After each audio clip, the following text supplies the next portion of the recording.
This is the worst exhaust leak I've ever seen. This is a 6.4 Power Stroke, and look, it just covered the valve covers. It's even got back to the transfer case. Dillon, I'm back here in this nightmare that you're working on. Yeah. Tell me the story here. What's going on? So with this truck, the customer started to experience really low power. And Sure. so he brought it to us because he's like, my turbos aren't spooling up. You know, what's going on? And so Because all the exhaust is all the dumping exhaust out. is dumping out. Yeah, and not going up to the turbocharger. And Brandon was saying that there's an interesting story. This engine was replaced by some shop. Yeah, about 50,000 miles ago. Okay. Gosh. And what kind of nightmare did you run into and find?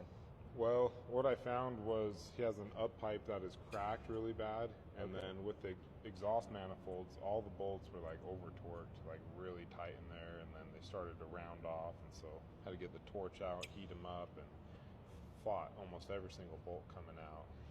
You can see here, it's almost completely split in half. The exhaust manifold, we had a broken bolt, and then it was starting to leak out the bottom side there. Oh, you can see all that soot. Yeah, and then all the soot around it as well. So, Okay. you know, this is a big job on a 6.4, and so we just Yeah. recommended, you know, while you're there, let's do both sides and let's make sure you're good to go, so you don't have another exhaust leak here in the future.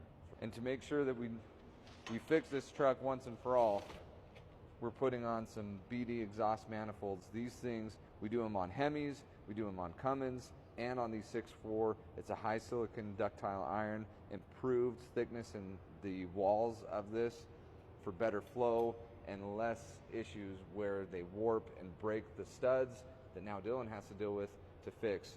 This is the one and done fix for these 6.4 Power Strokes.